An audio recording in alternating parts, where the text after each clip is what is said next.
Assalamualaikum dan salam sejahtera. Hari ini anda bersama dengan Cikgu Izzati. Cikgu akan menunjukkan cara-cara untuk mengakses ke laman web cikgu.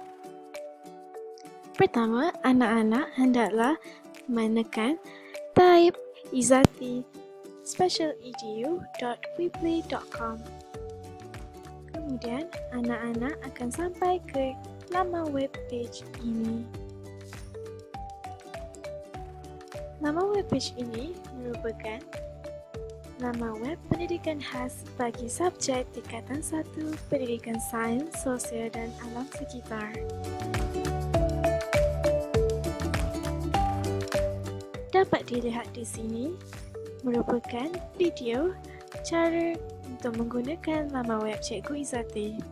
Anak-anak boleh menekan klik pada butang merah yang akan terus ke video yang dikehendaki. Di sini juga terdapat tab-tab utama pautan ke laman web Cikgu Izzati mengikut topik-topik yang dikehendaki. Pertama, kita lihat topik 1, iaitu manusia.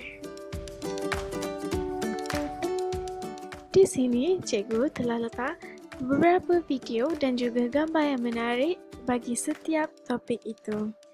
Sebagai contoh, di topik pertama terdapat video yang anak murid boleh klik di sini dan lihat serta konten untuk topik 1.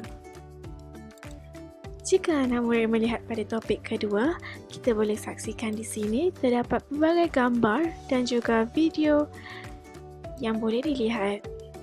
Di ruangan ini, anak-anak boleh lihat terdapat nota tambahan bagi topik haiwan ternakan ini. Seterusnya, jika dilihat di sini, terdapat latihan untuk topik yang telah kita pelajari. Sebagai contoh, di latihan topik yang pertama, kita dapat saksikan kuis untuk topik tersebut. Anak-anak murid boleh tekan pada butang ini, iaitu yang merupakan butang untuk nama dan juga email jika anak murid ada, dan tekan klik untuk memulakan kuis tersebut. Jika dilihat pada latihan topik 3 juga, ia merupakan topik latihan bagi topik tumbuhan. Di sini juga dapat kita lihat terdapat soalan latihan tambahan bagi topik yang kita telah pelajari.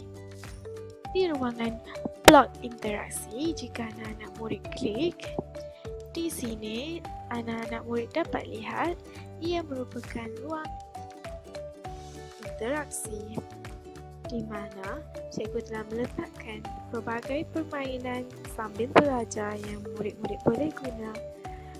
Sebagai contoh, cikgu tekan di gambar ini, ia akan terus ke pautan laman web seterusnya yang merupakan laman web mewarna haiwan-haiwan ternakan yang telah kita pelajari pada topik sebelum ini. Anak-anak murid boleh terus mewarna dan bermain.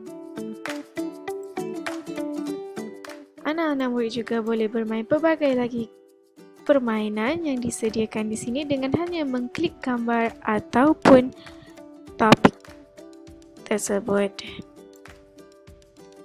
Di sini anak-anak boleh membaca tentang fakta-fakta menarik tentang haiwan tersebut.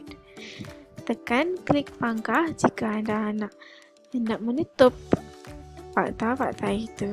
Di sini juga, cikgu telah letak pelbagai video untuk cerita klasik dan juga buku cerita yang telah cikgu cipta. Anak-anak boleh klik di sini untuk melihat video. Anak-anak juga boleh klik di sini untuk download buku cerita. Pada pautan yang terakhir merupakan pautan rujukan. Setakat ini sahaja yang cikgu ingin kongsikan. Selamat belajar dan selamat menggunakan laman web Cikgu Izzati. Sekian, terima kasih.